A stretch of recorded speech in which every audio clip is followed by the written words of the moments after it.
Someone mention God, sweet tea, and the SEC, you know they're talking about the American South.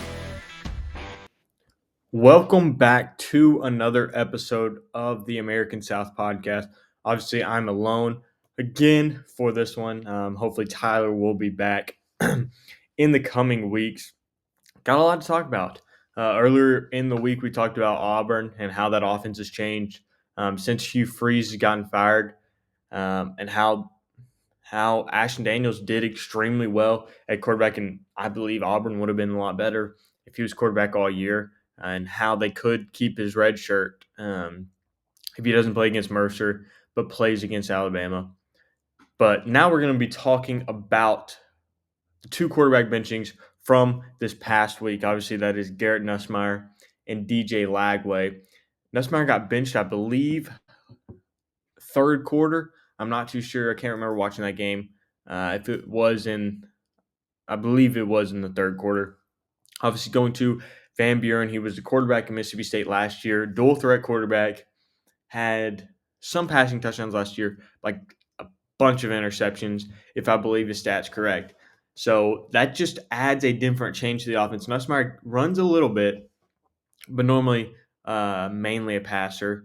And Van Buren's more dual threat, like Lamar Jackson type, to where he can run the ball. Ran the ball a lot last week for LSU once he came in the game. Let's see if I can pull up how many rushing yards he had. Passing yards, he's 5 for 11 for 52 yards. And he had 6 carries, 1 rushing yard, but still those 6 carries, I bet those are with sacks. Nussmeier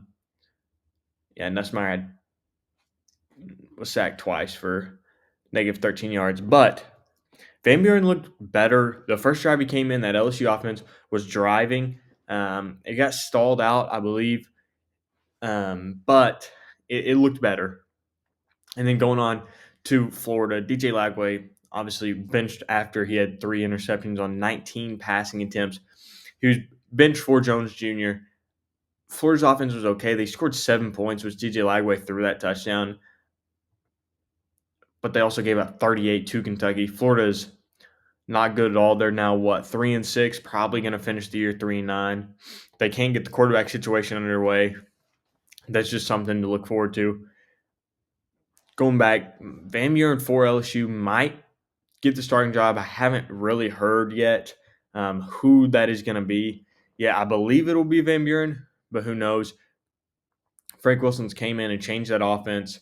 Obviously, firing the offense coordinator, and I think he's trying to shoot for the job, or else land him another job somewhere else, big time, to make him a lot of money.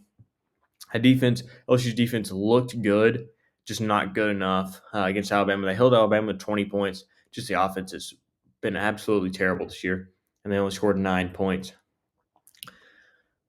So there's a first this year. First game of SEC interims head coach facing off against each other. Obviously, that is LSU and Arkansas. Frank Wilson leading the LSU Tigers, and then Bobby Petrino still gunning for the Arkansas job. I believe Arkansas losing to Mississippi State and Auburn is going to lose Bobby Petrino the job, because not as much the Mississippi State game, but the Auburn game, the offense lost the game, where defense held Auburn to 6 field goals. And if Bobby's offense, which he's king of the offense, would have played well, they would have won the Auburn game. And so I believe Arkansas is going to be going in a different direction, whether that's James Franklin or somewhere else from a group of 5. I made a video on that last Friday. Go check that out if you want to hear my take on James Franklin and what Arkansas will have to do to get him. But LSU's 5-4. They win this game. They go to a bowl. Surprisingly, they have not had a great season at all.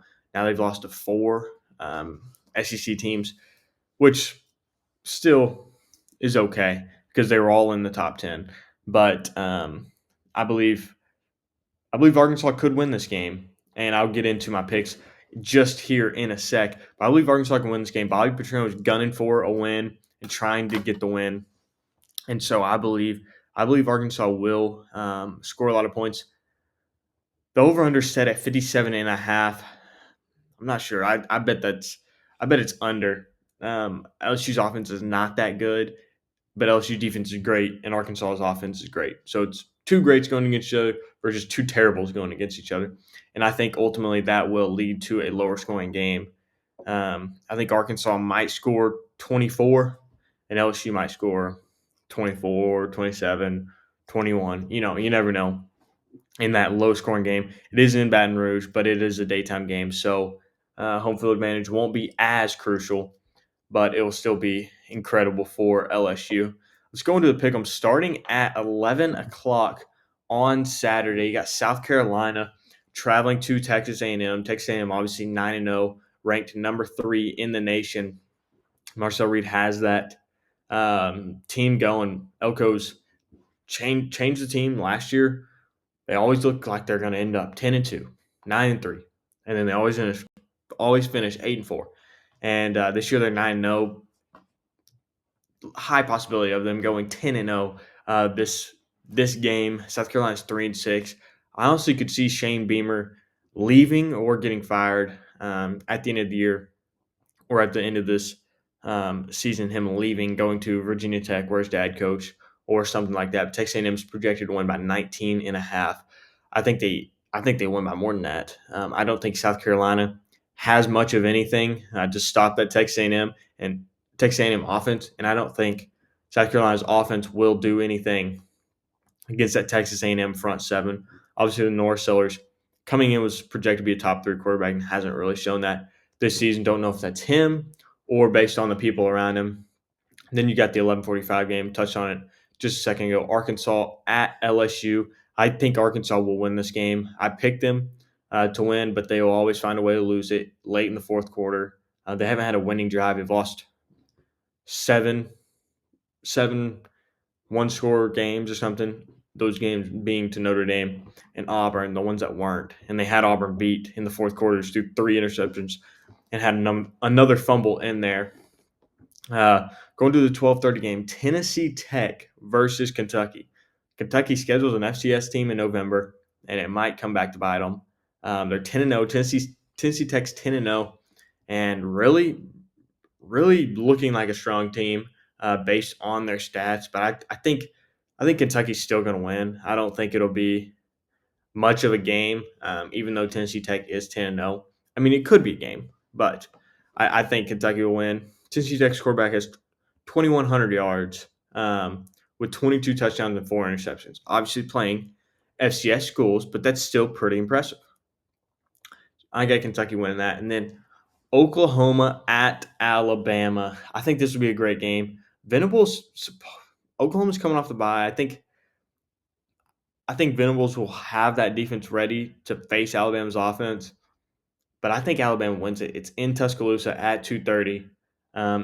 If it was in Norman, I might lean towards Oklahoma. I'm not sure, but I think Alabama's rightfully ranked 4th in the country. I believe they're probably 3rd with the Big Ten teams. You never know because they never play anybody. Ohio State's played one ranked team this year, and they beat them by 7, and it's the SEC's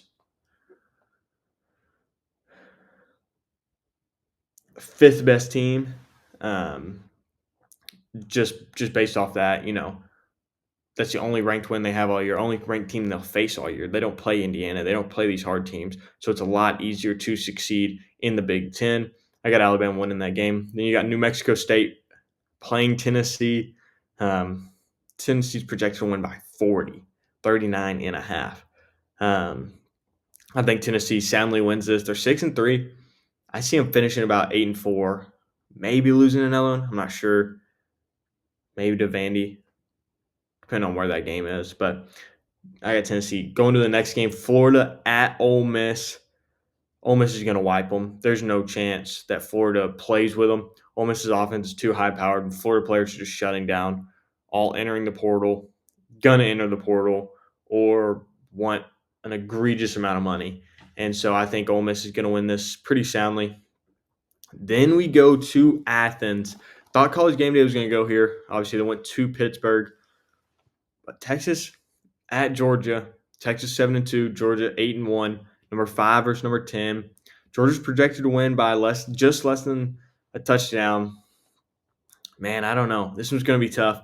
I think Texas wins this game. Here's my bold take of the week. I think Texas wins. I think Arch Manning finally turns around. Obviously, we know that Texas defense is incredible, right? And I think Texas will be too much to handle offensively for Georgia's defense. Georgia's defense has not been the same team as they have been in the past. And so I got Texas winning this game. Then going to the last game, you got Mississippi State playing Missouri. Both unranked now. Missouri, once they lost Prabula, I don't think they're as strong. Zollers he struggled a little bit. But I think Missouri wins the game. Mississippi State's not very strong defensively, and I don't know why, but Ahmad Hardy had less carries last game than Jamal Roberts. I think Ahmad Hardy's going to get 20 touches this game, and he's going to go for 200 yards and 3 touchdowns on Mississippi State. Mississippi State's run defense is not the greatest. It's not the worst, but it's not the greatest. And I think Missouri is going to win this game and go to 7-3. Mississippi State's still looking for that last win to become bowl eligible.